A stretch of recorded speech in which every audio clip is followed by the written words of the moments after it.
President.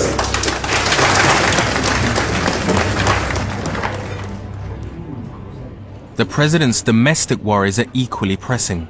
His Minister for Home Affairs, Ronald Gadraj, stands accused of serious charges, which, if true, could topple the government. Allegedly, Gadraj has acted illegally in response to a crime wave that swept the country after 5 highly dangerous prisoners broke out of the main prison in Georgetown, the capital of Guyana, in February 2002.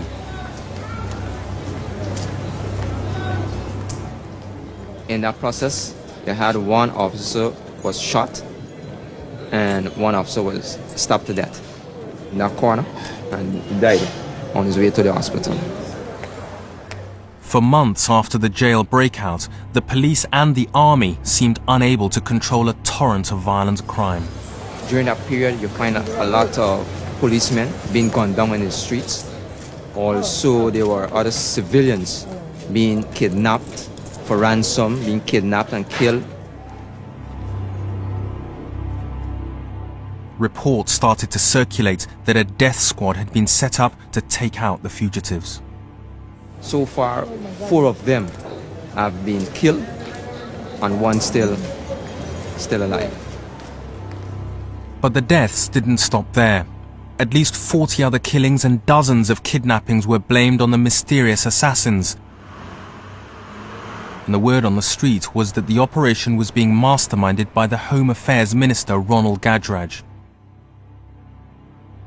The accusations against the minister surfaced publicly in February 2004, when the brother of this man, George Bacchus, was killed in a drive-by shooting. Bacchus, a convicted criminal, was convinced that he was the intended victim. Fearing for his life, he went to the press, claiming that he was a former death squad informant working for Mr. Gadraj. The minister vehemently denies these allegations. Bacchus is now in hiding where we filmed him. Why one thing? You don't know what everything, but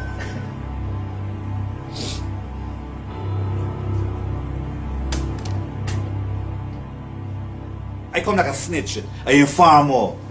Coming by you, yeah, rotten. Wait, who you want to kill? Adam? Hey, Adam, the one want to kill you, yeah? The dangerous game. Yeah. I come like a spy then, collecting information and carrying back there, you know?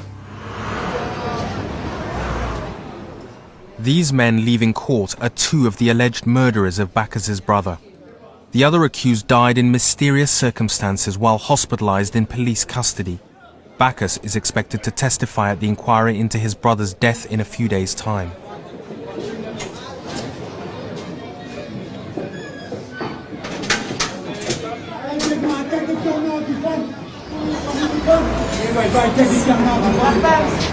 Me and myself and brother resemble. So the night now, when they come to now, was the wrong one, right? When they come to the car and they're now, right? What's going? What the right one? What the right one there? And when Sean raise the gun like this, so right? Right? I don't know if the gun snap, if it's empty, or we just raise it because I'm scared. I don't know. After then, right? I make so. I was in the hospital now. I see my brother there. It's gone by. I did the biggest shot. I make so. Mr. Gadraj, Sean, them just killed my brother. Same one who raised the gun. Sean just killed my brother. Here you what? Here we are, and get back to you. And he put on the phone, right? So I call you back again, right? I make so. I said, man, boss, I tell you, man, just kill me, brother. Here we are, and I send the police. The situation is fraught with danger for the president. Not surprisingly, the leader of the opposition, Robert Corbyn, is using the death squad charges to make political capital. He's keeping up the pressure on the president by calling for Minister Gadraj's resignation and for a commission of inquiry to be set up. The government has ignored these demands, so Mr. Corbyn's party has withdrawn from any dialogue with them. And we will determine when it is most appropriate, if necessary at all, to go to the Parliament. But I wish to state that nowhere in our statement have we said that we have boycotted the Parliament. We boycotted the debate. For today's sitting, the 27 members of the PNC are the list is very clear. The opposition seats are empty, but this doesn't deter Mr. Gajraj from launching a furious attack on Mr. Corbyn's party, the PNCR. Mr. Speaker, in conclusion, I have been in recent weeks the target of a vicious and politically orchestrated campaign of the PNCR. The most outrageous allegations have been made against me in sections of the media and at political meetings. As Minister of Home Affairs, I did what I felt I had to do within the confines of the law. And if it were necessary, I'd do it all over again for the interest and benefit of the people of this country. I have remained quiet on this issue, but that is not to suggest there is any guilt. I dare the PNC and any other to come with what evidence they have that can withstand scrutiny, not to come in a whole set of allegations called from this newspaper, that newspaper, and the other newspaper. They even seek to make the dead talk in order to facilitate their motives. That is the PNC, what they've been doing. Shameless, without any integrity. But all they want to do is to malign people, to go into character assassination, with the hope that that would bring down the PPP civic government. Not at all, Mr. Speaker. Not at all. Thank you. So that they can identify. Meanwhile, under pressure from the Americans, Minister Shadegg has set up a task force to investigate the allegations of human trafficking, even though she doesn't really believe it exists.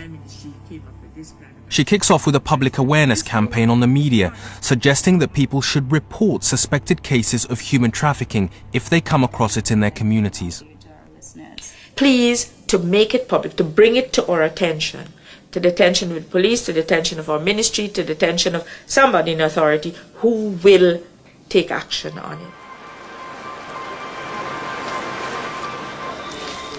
While the minister goes on air, a camera crew from the main government news agency is trawling the streets, gathering covert footage for a video about human trafficking. The government has to convince the US that it's dealing with its phantom problem. You ready, Pat?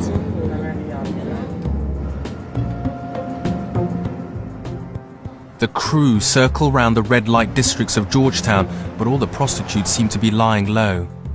You see kids there? I ain't seen none of them around here.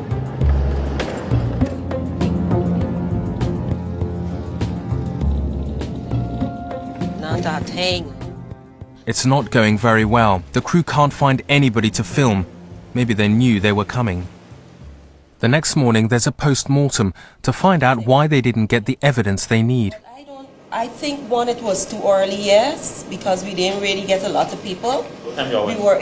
We left 8 o'clock. Is it the case we may not find the most suitable footage to go with the script? I think what we need to do, and is a point we need to bring out, is that we have difficulty in us locating this problem. But we still need the footage. What do we do there? Let's go probably Saturday night. 2 ladies of the night with a cameraman. Don't dress up as if you're going to church, Beverly. I don't fit the image. We gotta go to a makeover. Michelle, dress as if you're out there for some business. Shed the glasses. If you, that's a much more difficult. Put a lot of makeup on and a lot of short skirt. But the filming expedition never happens. Instead, the government team go for the cheaper option, free videos produced by the United Nations highlighting the problem of human trafficking.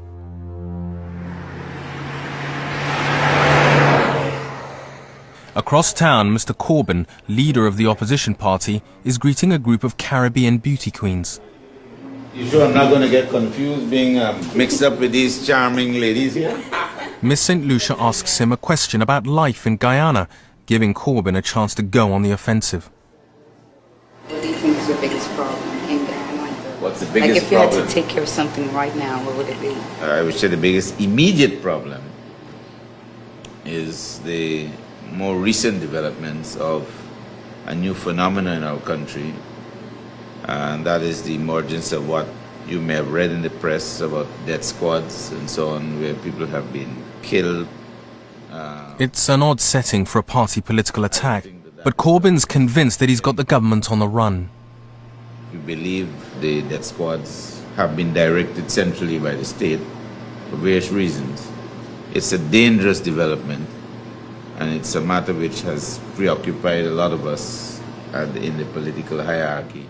By tomorrow, catwalks and swimsuit competitions will all seem rather trivial. Overnight, there's an arson attack at the Ministry of Home Affairs.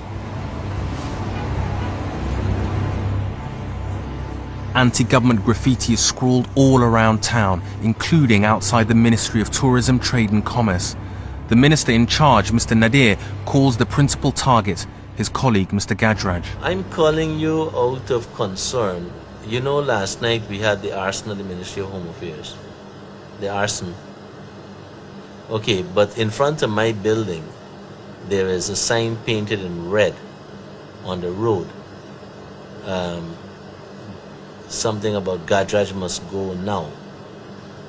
The other concern for me too is if we have 24-hour guards and nobody could see anything, something happened. Either we didn't have the two guards or one was sleeping and the other one was somewhere else. Right? We requested an interview with Mr. Gajraj, but he declined. Mr. Corbyn, however, is happy to share with us his conspiracy theory about the arson attack. We see this as a very sinister development which we have to take very seriously, and that is why we've called in the police to have a thorough investigation.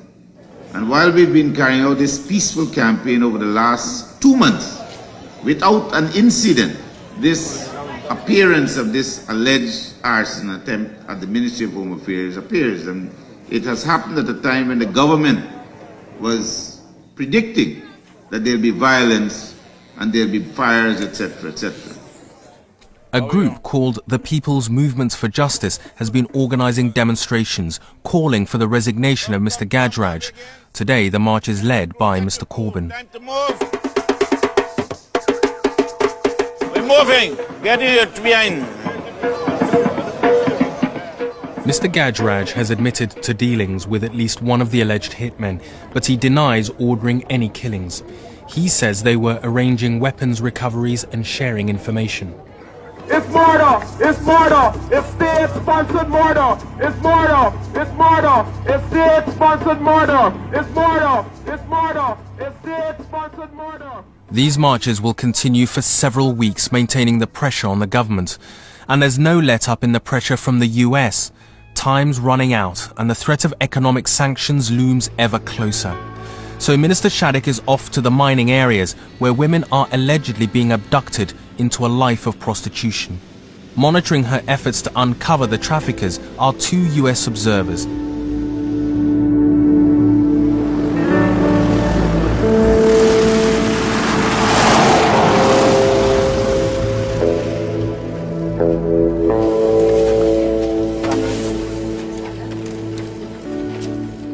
Eric Falls and Rachel Owen from the State Department get off the plane.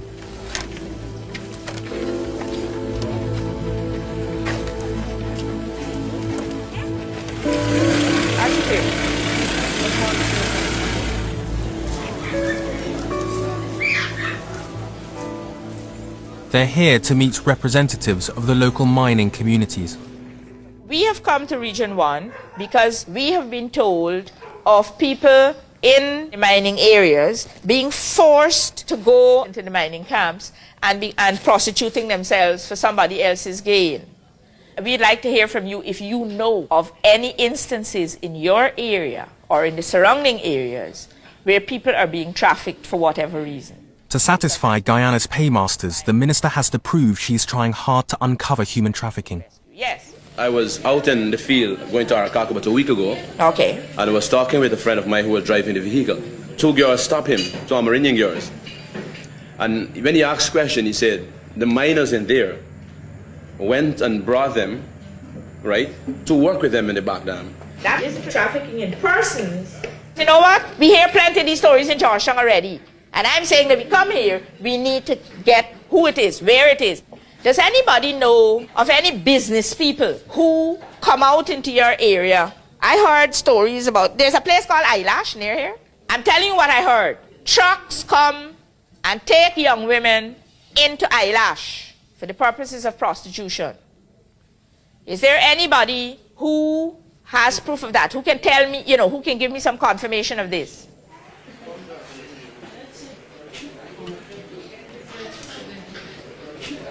Anybody who has any information, we can take your information confidentially. We want to try to get to the people who are doing this thing, if they're doing it.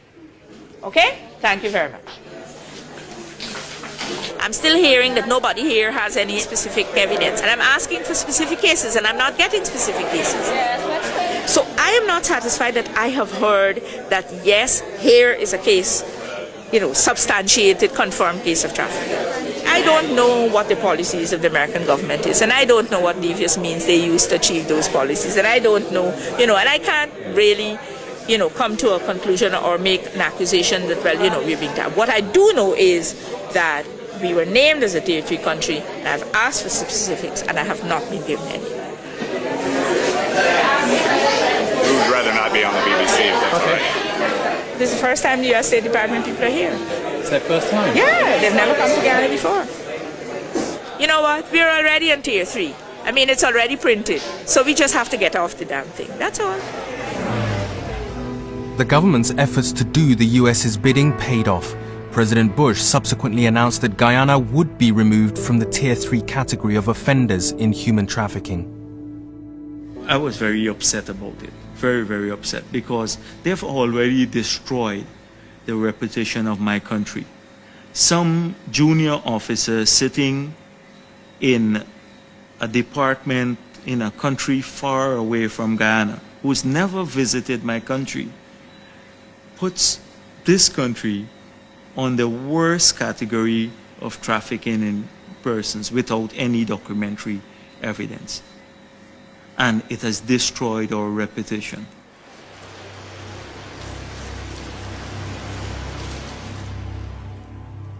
Minister Gajraj's reputation is also on the line. He's resisted calls for his resignation despite pressure from inside Guyana and from the international community. So far, the president has claimed the allegations are an internal matter, best dealt with through a police investigation. Now he's called a press conference. An important announcement is expected. There's intense speculation among the waiting journalists. But we need to know, first of all, if there's going to be an independent investigation. I don't know what he's going to say, but I'm certain he's going to talk about allowing Gajraj to go on. There will be no questions at this time, and the matter he intends to disclose. What's the matter, Robert? The president shall disclose that matter. What is it? When the president comes, you'll know what that matter is. Why no questions, Robert? At a future time, we'll have questions. When I ask why. Oh, why? Time does not permit. Robert, between me and you. If it's between me and you, we gotta go upside down. I got too many people here. All right. Ladies and gentlemen of the media, having regard to the request by the Minister of Home Affairs to me several weeks ago, I have decided to put in place mechanisms for the conduct of an inquiry into the allegations of criminal misconduct against him. The Minister of Home Affairs has assured me that he has conducted himself lawfully and within the legal powers of his office. The Minister of Home Affairs enjoys my confidence and that of my entire cabinet. I have instructed that measures be put in place immediately for the establishment of a Presidential Commission of Inquiry. Thank you very much. Thank you very much. No questions. The opposition are still not satisfied. They want the inquiry's terms of reference expanded to investigate the prison breakouts and the reign of violence, as well as the allegations against Mr. Gajraj. President Jagdeo ignores their demands. Shortly afterwards, the scandal takes a turn for the worse. George Bacchus, the accuser of Ronald Gajraj, has remained in hiding. Then, just before he's due to give evidence at the trial of his brother's alleged murderers, Georgetown wakes up to the news that Bacchus has been murdered in the night.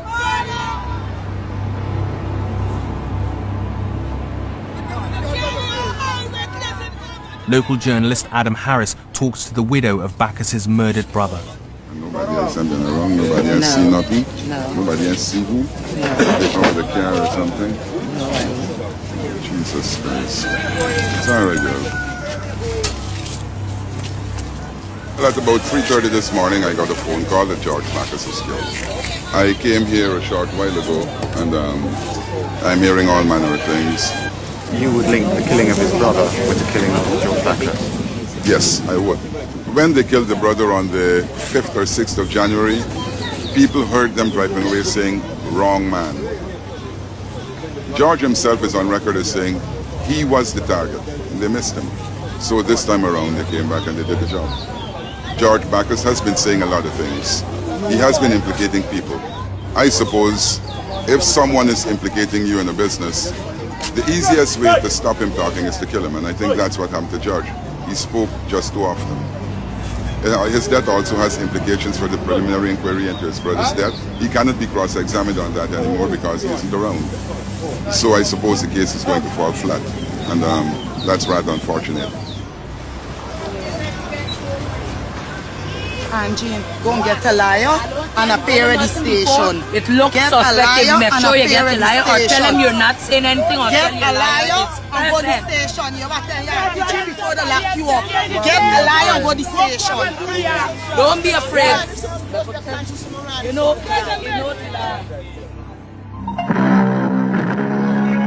Police continue to investigate the death of George Bacchus, who was killed by an unidentified person so far. Bacchus was struck by 3 bullets while in his bedroom by an intruder. Dr. Roger Luncheon, Secretary to Cabinet, says the claims of the main parliamentary opposition, PNCR, about the government's involvement are reckless and provocative. If you do not have proper terms of reference and proper conditions for an inquiry to be conducted, the whole exercise remains a farce. The media has gathered once again, this time to witness the swearing-in of 2 of the commissioners on the Gajraj inquiry. I, Yin Chang, do hereby solemnly declare that I will faithfully, impartially, and to the best of my ability discharge the trust and perform the duties devolving upon me by virtue of the commission issued by His Excellency the President. The commission can now start work, but with little spirit of cooperation between the rival political parties. His government bruised and battered, the strain is taking its toll. President Jagdeo takes issue with one of the journalists over his newspaper's reporting of the Gajraj affair. We're putting both sides. You're putting both sides, man. So you have the gall to tell me you're putting both sides? Both sides. Yeah. Both sides. We carry both confessions and the retraction. You're carrying the one from the PNC and the one from Bacchus, not on the government we side. carry the confession and the Does he reckon that your reporting is not completely fair? That was always his view, but you know, you take that view with a pinch of salt. With the death of George Bacchus, the Commission of Inquiry has lost its main witness. Until it reports, Minister Gajraj is suspended. The Commission must now sift through the remains of the evidence and decide the fate of the Minister for Home Affairs. Meanwhile, the credibility of President Jagdeo's government also hangs in the balance.